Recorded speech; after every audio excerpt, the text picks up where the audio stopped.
Hello, everyone, and welcome to today's webinar brought to you by the Canadian Professional Sales Association. Please note that you have been placed on mute for the duration of this webinar. You may participate throughout the webinar and ask questions during the Q&A session at the end of the webinar using the Ask Question function in your GoToWebinar dashboard. Hosting today's webinar is Nancy Dewar. Nancy is a certified executive leadership coach, an international facilitator, and learning strategist with a Master of Education. She's led several corporate coaching and learning initiatives and specializes in sales, change management, and coaching. Nancy's held senior positions in sales, marketing, and operations in industries such as automotive, consumer packaged goods, retail, marketing agency, and pharmaceutical. With over 25 years of delivering developmental programs and leading and managing teams of people, she brings a strategic approach to every business situation. Now, without further ado, I'll hand it over to Nancy to get started. Thanks so much, Kate. Welcome, everyone. I'm so excited to have you with us today, and want to let you know that as we go through, we will take some questions at the end, but do feel free to put any questions you have in the chat. So today we're going to cover how to create an effective prospecting system, and we're going to talk about how we're developing the skills necessary to prospect for new business opportunities. So over the course of the next hour, we'll go through several different pieces of information as it relates to this particular topic, and ask you as well to provide some input in an interactive way using polls and questions so that you're not just sitting listening to me, but also participating in the learning as well. So this course is designed to provide you with the tools and techniques to work through the negotiation process confidently and successfully. And our goal is to ensure you won't be defeated by the negotiation process. So feeling confident and comfortable as you leave this course. And we would like you to know that this is aligned with the CPSA Institute Competency Framework. And by participating in this course, you will complete partial prerequisite education requirements for your CPSA designations if this is something that you are currently looking to achieve. Okay, super. So first thing, what are some of the rules for prospecting success? So as we jump sort of right into this and we think about prospecting as part of our time management, the first thing is really understanding, when am I making time for prospecting? So as great salespeople, we want to make sure that we always have our sales funnel being filled up. And so we need to make some time in our schedules.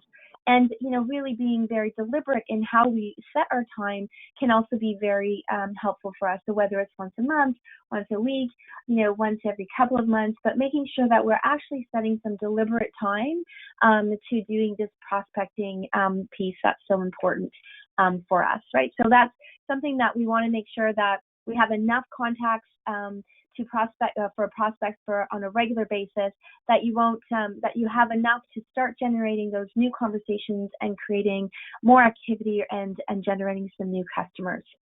So the next thing is to really take it step by step. So successful prospectors typically only focus on obtaining this first meeting.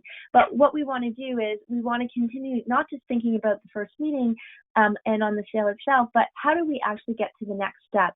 So when we talk about working within our sales funnel, our goal at every step is to get to the next step. So if I initially connected with somebody on LinkedIn or made a high-level referral connection, now the next step would be to book a meeting. And once I get the meeting, then it is to get a face-to-face meeting potentially, and then move to a sale.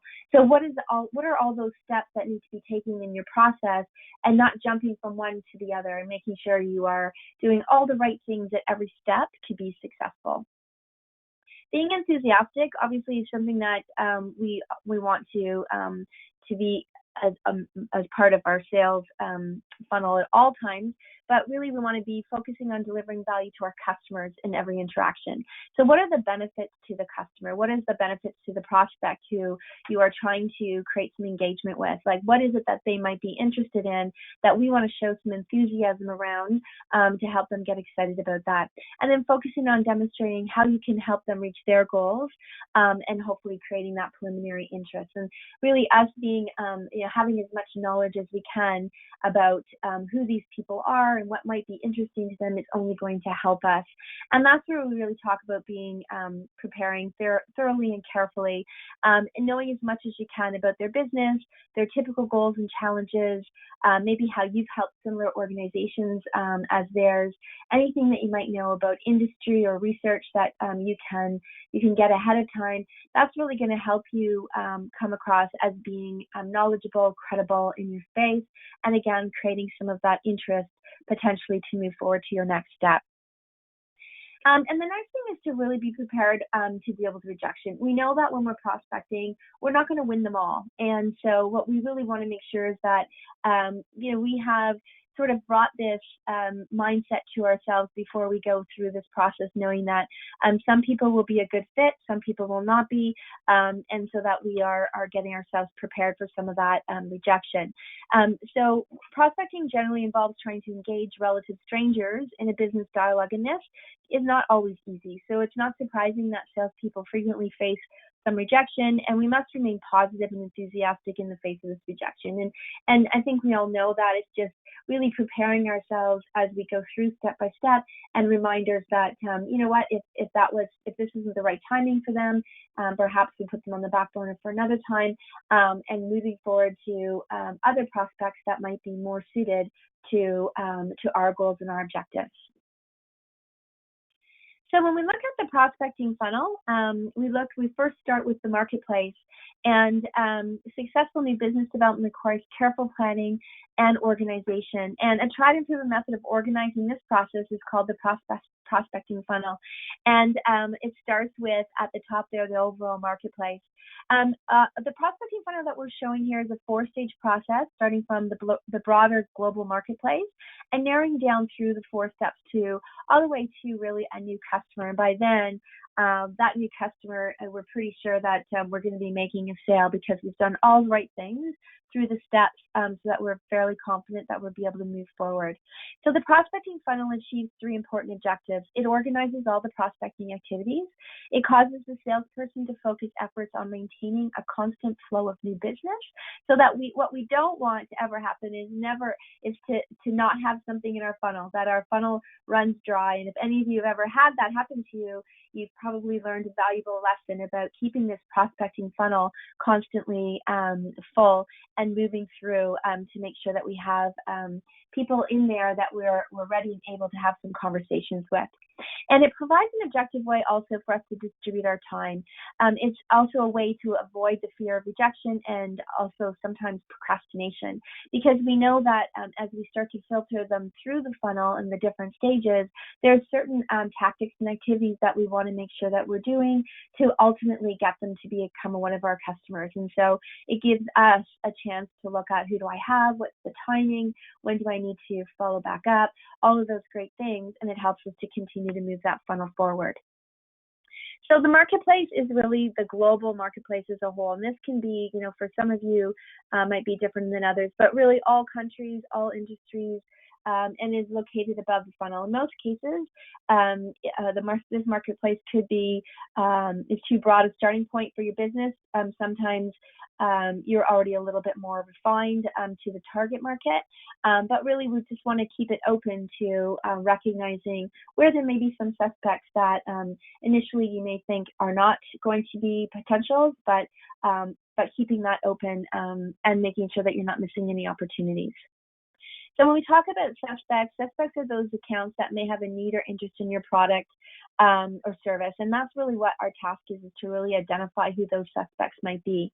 They would be the top level of our funnel. So suspects may become new customers and also can be described as our leads. And their viability as customers is unconfirmed. And that's the job that we need to do as we go through the funnel. So we want to find out and qualify which ones are worthwhile prospects. So suspects comprise what is commonly known as the target market and are defined based on specifying qualifying criteria that you and your organization would define.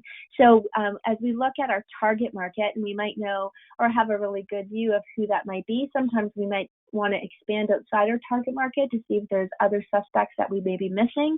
So keeping our eye open to that and maybe expanding that target market as you sort of grow and learn more about what's happening in your industry and with other companies. That's always a great thing as a salesperson too, to keep asking great questions and ensuring that that target market is what it needs to be and you're not losing any potential opportunities. So as we move from a suspect to a prospect, and what we know here is prospect accounts are those suspects that have a verified need or interest in our products and services. So once we get down to this part of the funnel, we've asked a lot of really great questions to better understand their needs and how we may be able to support them. So prospects are found at the middle level of the funnel and can only be converted through a conversation with the customer. And so, we may have gotten our suspects to become prospects through different courses of action. Maybe it's email, maybe it's over the phone. What's really probably the best thing though is a face-to-face as much as possible, but definitely a strong conversation with the customer about their needs and what they're looking to do here. And then as we move through and we eventually get to the hot ones, through effective consultative selling, prospect accounts will become hot ones. So consultative selling really just means that we are asking great questions and partnering with the prospects to really understand how we can partner on their journey and how we can help them from a business perspective and how we show value. And so that's how we can really help them become hot ones. And hot ones are those accounts that are ready and likely to do business with us and where the initial order is probable. So you really have a good sense that they're going to be ready and willing to buy. It's maybe, it's the right time or they've really generated some really key questions and some interest from your conversations. And all buying influences, people who make or influence the buying decisions, have been contacted and support your proposition. So the next step is clear and should result in the hot one committing to starting to do some business with us, and that's becoming a new customer. So as we sort of move people through from the top, from the marketplace, down to becoming a customer, there is a lot of things that we need to make sure that we're doing. And we want to ask some really, really great questions, build rapport, do all the things that we want to do to ensure that once they get to the customer stage, we have a pretty good understanding of who they are, they understand who we are, and that we are able to move them through the various stages. Okay. So for marketplace to suspect, so the step one would be to define your target market, and so in this entails selecting from the global marketplace a target market or list of possible customers that we would call suspects or suspect accounts. So to determine the suspect, we must first define and employ various qualifying criteria, such as size, creditworthiness, sales potential, a location potentially, and stage one has two key steps. First, defining your target market. So this first step in identifying suspect accounts is to establish some criteria.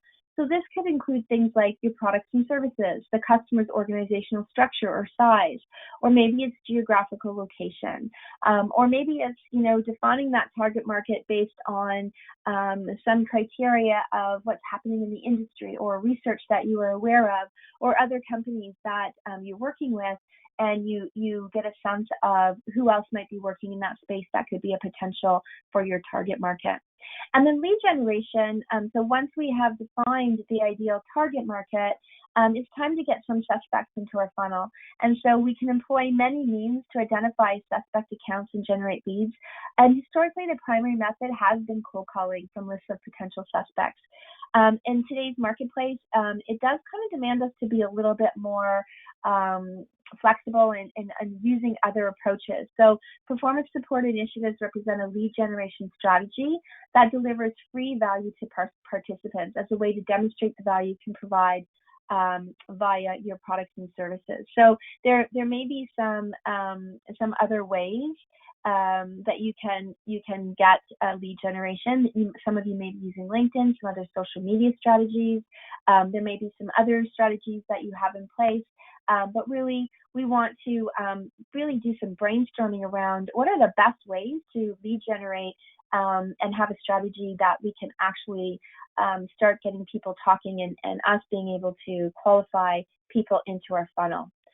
So, so I'm going to pull it over to a poll question now, and what I'd like you to do is to select all the ways that you can generate leads from marketplace to lead generation to suspect.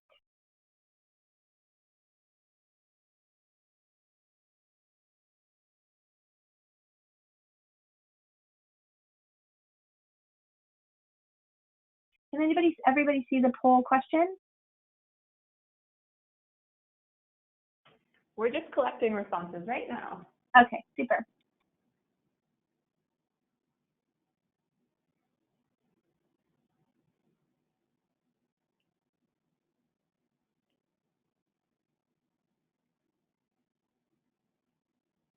And just share those results.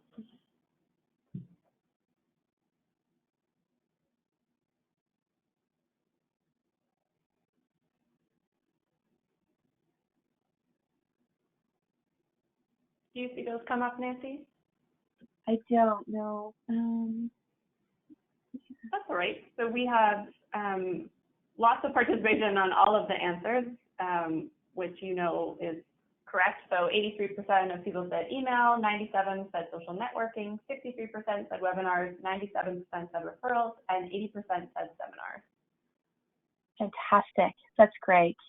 So some of you who maybe aren't using some of those other ones like email, social networking, webinars, referrals, or seminars, perhaps you can try utilizing that. I know that sometimes the social networking is one that people are just stepping into that space and learning how to use that. So if you have some other types of lead generation activities you do and you find them effective, you can use the Q&A function in your dashboard to share some ideas with the rest of us as well. And really just, talking about how we can leverage that lead generation strategy to help uncover suspects and generate leads now and into the future. So regardless of the approach that you use, the goal of these lead generation strategies is to identify suspects for your business development funnel. And one of the things that I think I would say that has been helpful, I've been speaking to some salespeople recently who are really working through this space. If you haven't spent some time learning and understanding the LinkedIn features, and LinkedIn does do some actual training on their product that can also help you. And LinkedIn isn't the only one. There's many social networking sites and CRM type of social networking as well that can help you with some of these lead generation topics as well, if you haven't in the past. So just some suggestions there. Great. Okay. So there we go. Okay. So moving on to stage 2. So from suspect to prospect, what we want to do here is we want to think about the current situation, the future situation. We want to understand the buying decision-making process, and so who needs to be a part of that, who is actually the one who's making the decisions, who can help you through the process. Any time or budget constraints are also, is this a good time? What is the time of year that you make decisions as it relates to buying decisions? Have we missed the cutoff? Is there a planning time frame that I need to start to become a part of? Also the competitive exposure. So who are they actually working with now? And who have they worked with in the past? And is there any possible chance for us to step into that space depending on the competitor that they're currently working with? And then any success criteria and expectations as it relates to really understanding as much as you can about what is important to them. So to convert suspect accounts to genuine prospects, you need to verify their need or interest in your products and services. And in order to verify an organization's needs or interest in your products or services, you must gather a significant amount of this information, asking really great questions.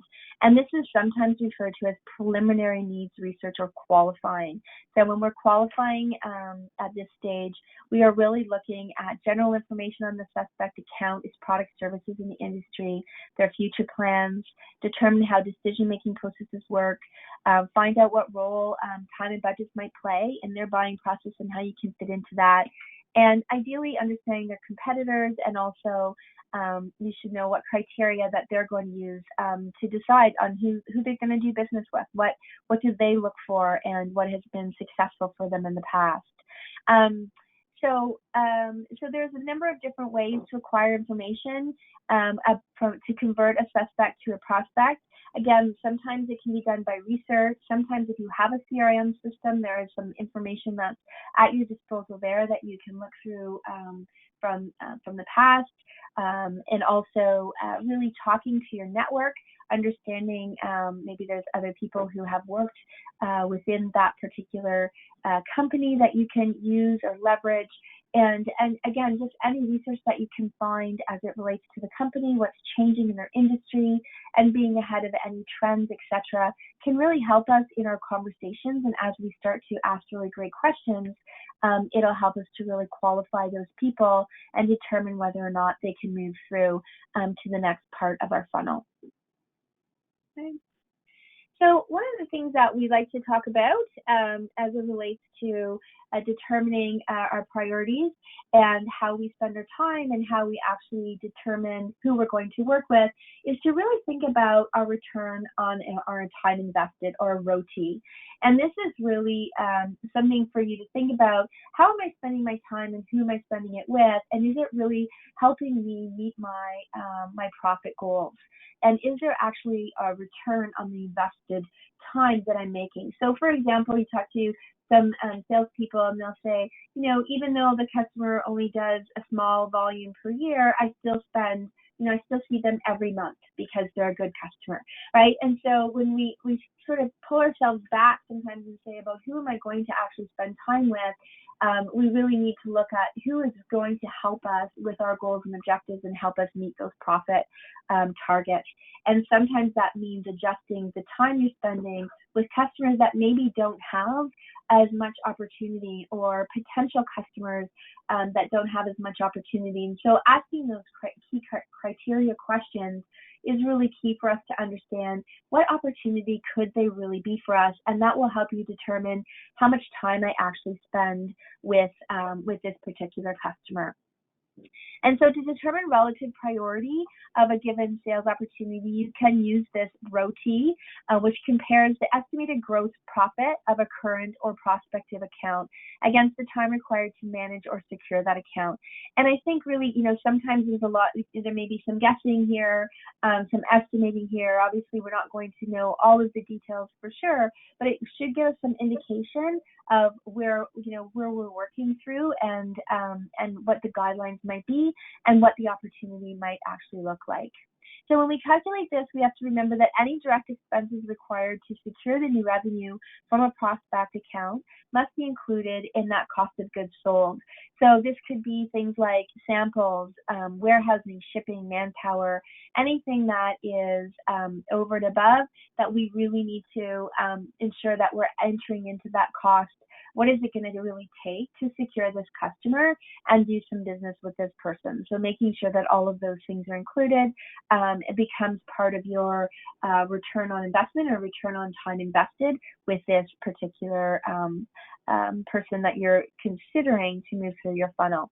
And in cases where the gross profit cannot be determined, so for example, where product costing information may not be available, you can substitute gross sales values as well, just to give you a bigger picture view on that. It's just really to give you an estimate on what the potential opportunity may be for you. So prioritizing prospect accounts based on the ROTI is a really good guideline to use. Be sure that you don't consume too much time pursuing one prospective opportunity just because it appears to potentially be lucrative for you. Remember that the time you're investing could also be spent elsewhere nurturing other prospects or qualifying for the suspect accounts. What we really just don't want to do is spend too much time on prospects that are never going to give us the opportunities and hit the guidelines and objectives that we have.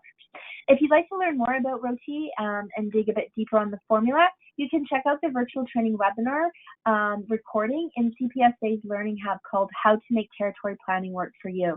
So there's another resource for you to use if you'd like to learn a little bit more about how to utilize this particular formula to help you in working through your prospecting. Nancy, we had a question come in. Sure. Sure. So Gary has written in, he said, I think many people are surprised by the low percentage rate of response and sales cycle timeframe. Any insights on general trends or response rates by channel? How to use channels for short and long-term ROI? Beyond that, how to think about generating both short and long-term leads from awareness through to purchase and repeat loyalty. Okay, so sorry, can you say the first part of the question? Just want to make sure. Yeah, sorry, it's a bit long. Gary said, I think many people are surprised by the low % rate of response and sales cycle time frame.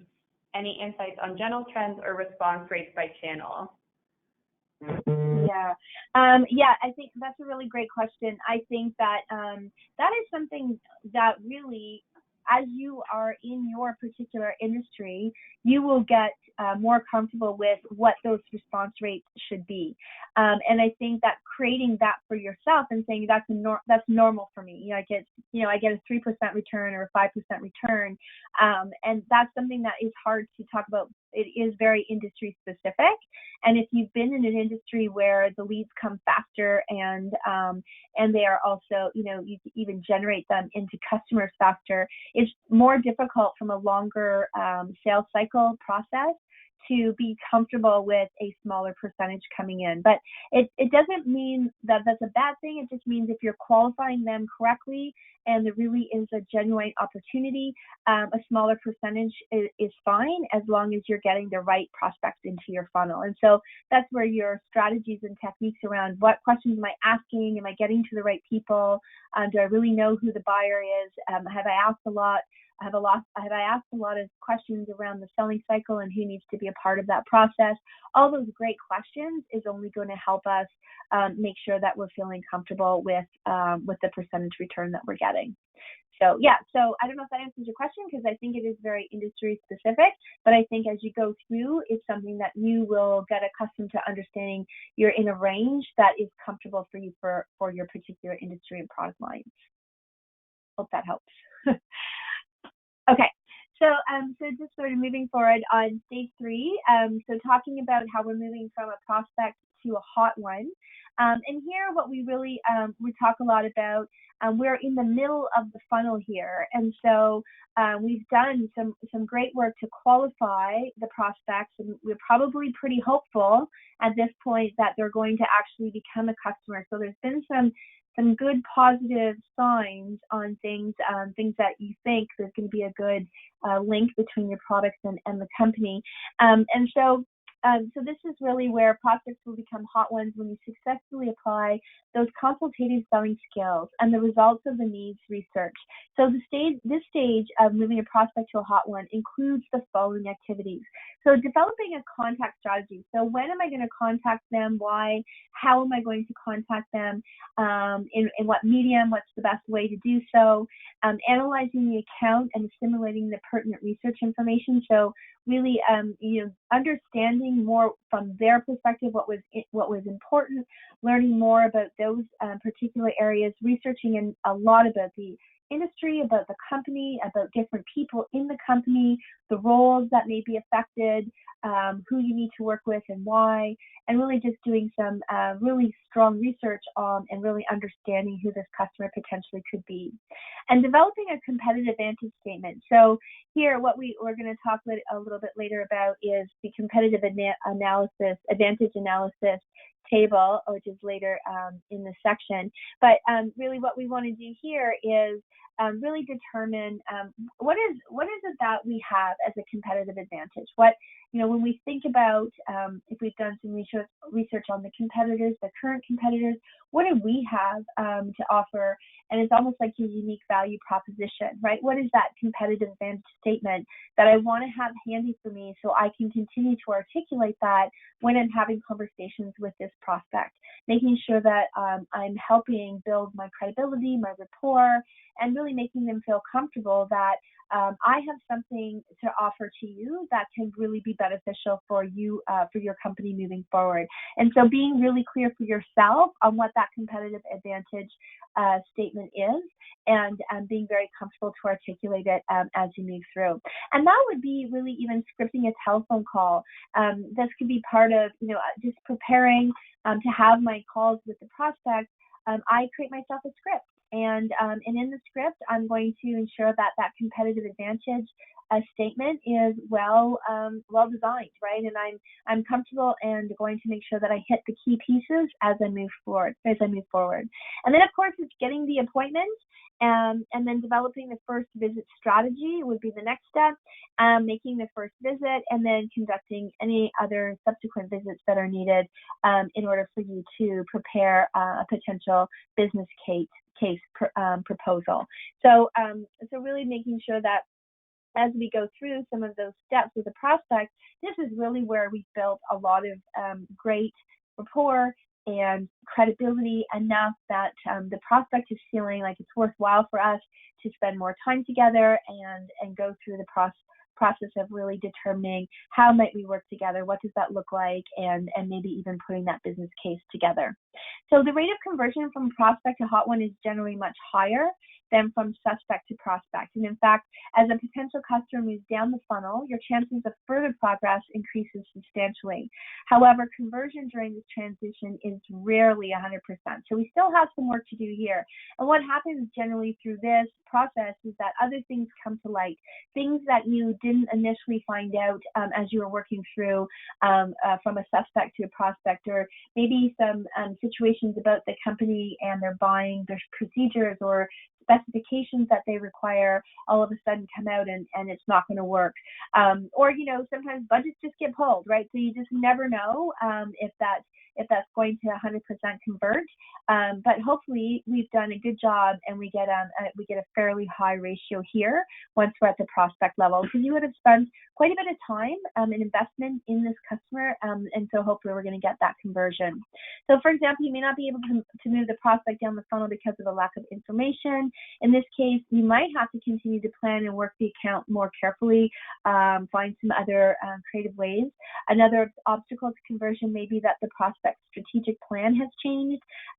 So maybe they're all of a sudden going in a new business direction. We've all seen that, where all of a sudden the leadership changes and, the budget that we were all counting on is now been given away to another business unit. So you never know with changes in the business how sometimes these things can happen. And then where we have to go back and then just determine whether or not the account is still viable. Are they still a viable prospect? And whether we want to continue that conversation, or maybe come back to it at another time, right? Maybe we need to put it on hold for this year, but maybe put them as a next step for next year, and touch back with them to see how their situation may have changed year in and year out. Okay. And then stage 4, where we move from a hot one to a customer, and this is exciting. And that's when really the conversion rate on hot ones to new customers typically very high. Pretty much rarely does an account fall out of the funnel or stall at this point. If an account is a genuine hot one, then all of the buying influences are in favor of you and your products and services.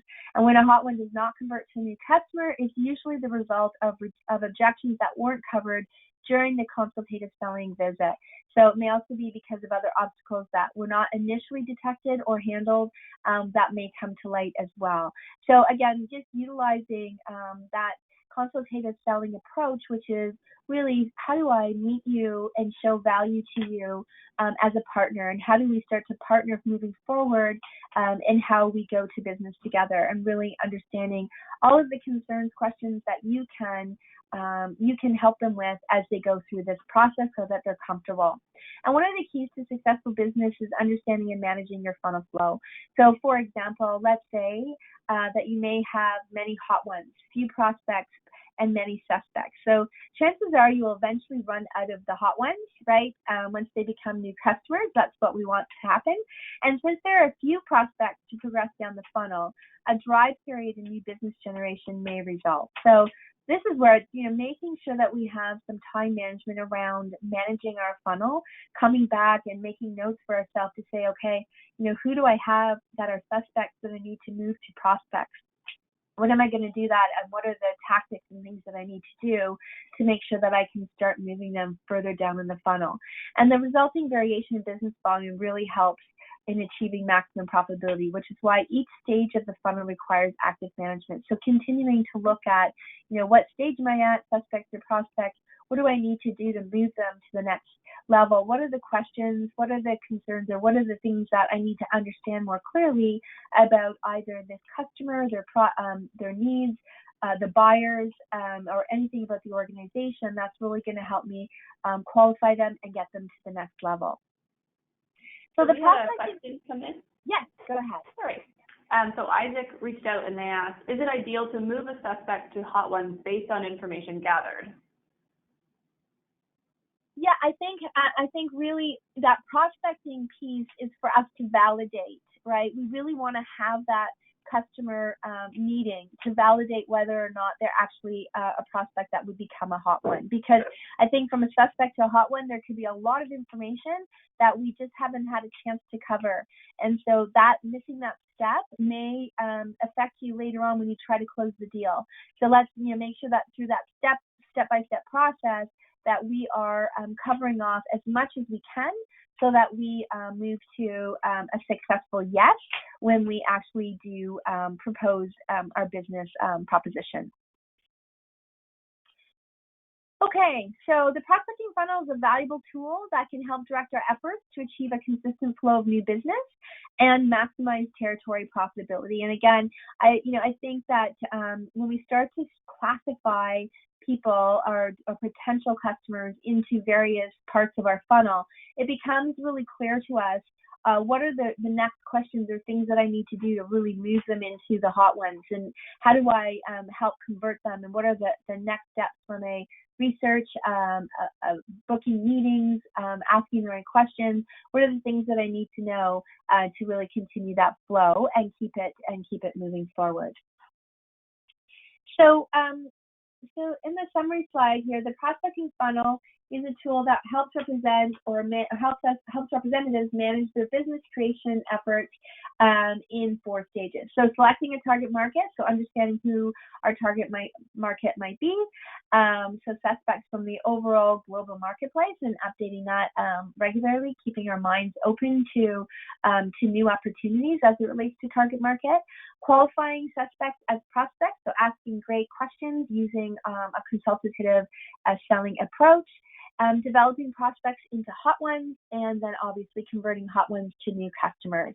And so, this is the prospecting funnel is a tool that helps us continue that process, and remembering to use ROTI, so return on time invested, as a tool to help prioritize our business development efforts by deciding whether a prospect will provide enough revenue to make it worthwhile for us to spend the time to develop them into a hot one and subsequently into a new customer. And finally, by doing what it takes to maintain a consistent flow of questions of accounts from one stage to the funnel to the next, you can enhance your ability to secure new business opportunities and maximize territory profitability.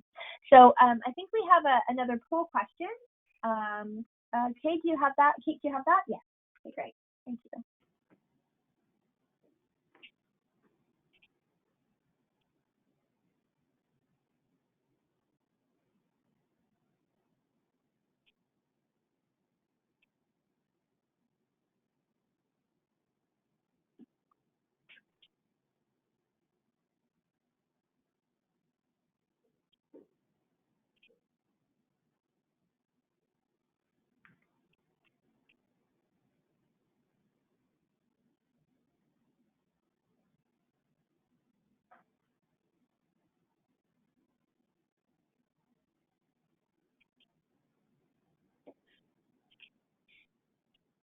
So I've just shared the results.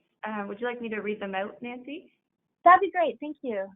Sure. So 11% chose stage 1, 52% chose stage 2, and 37% chose stage 3. Okay.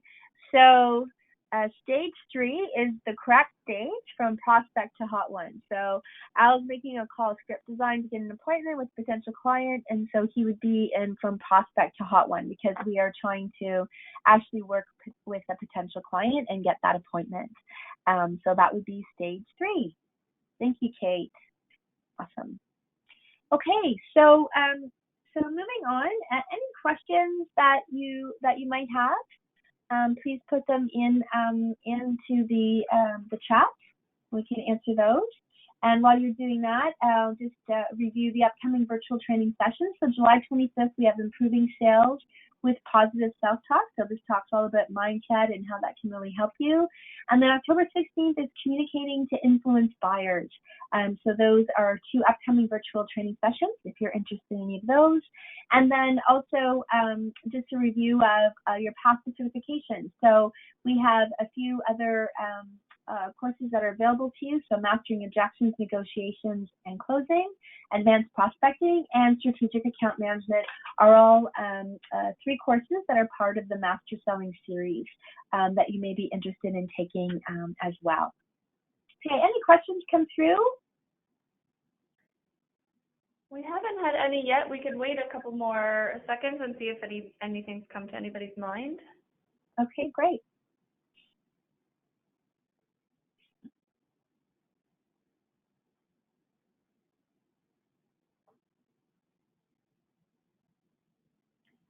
So Mandy has just written, are all of these upcoming items located on the website? Yes, they are, Mandy. They're, if you just log onto the CPSA website, you can select calendar in the navigation bar, and they're all listed there. But if you have any questions, please feel free to reach out to salessuccess@cpsa.com, and I can give you a hand. And Isaac has said, but sometimes I see customers whom I feel should be moved to hot one. So you find customers that should be moved. So which part of the sales funnel were they in? So so customers that, potential customers, so before you move them to hot ones, you might just want to make sure that you're doing some of that pre-qualifying. And when you get in front of them, that you have asked enough questions that you're feeling pretty comfortable that they are actually a customer. So if it's more of a transactional sale where somebody's saying, I really want to buy your product, it could be a faster cycle just to get yourself to that hotline.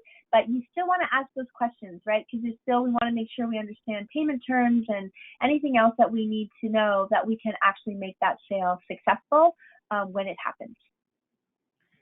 Yeah, so Isaac did clarify, he said from prospects due to their eagerness. Yes, and that's true. And I think that we do have some of those great customers that just want to buy. And when we think about our strategy as a consultative salespeople, that's great. But we also still want to create that rapport and that business acumen and that credibility, so they see us as a partner in their business. And so great that we get some of those quick wins, which is awesome. But we still want to make sure that we're asking the right questions, understanding enough about their business, and so we're really having a full understanding of how to go forward next time with the next business opportunity that might come up, so that it's not just always transactional. Yeah, he's just said, I feel it's risky to really delay on hot ones. Competitors are always nearby. Yeah, and so we can do that. We just want to make sure that we continue to add the value through the transactional process. So Jeanette wrote in and said, are there any resources to help develop a script? Yes, there are resources in CPSA's Learning Hub. I can actually email you a template if you would like that we keep in our Learning Hub. I can direct you there. The best place to reach me is salessuccess@cpsa.com, and I'll be happy to send you those. And then Marty had said, will this session be available to review on the website? And yes, this session is being recorded. You will be sent a link to the recording, and it will also live in the Learning Hub as well.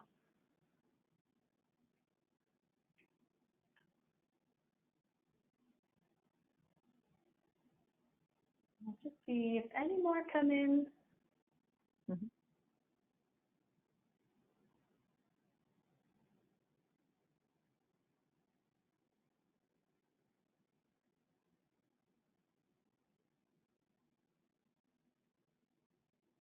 that might be all for today, Nancy. On behalf of the CPSA, I'd like to thank you and, of course, our audience for attending. And as we said, there is going to be a recording available, and it will be sent to you via email and also available in the CPSA Learning Hub. And thank you again, Nancy. This was very helpful. Great. Thanks, everyone. Have a great day. Thanks, Kate, for your help.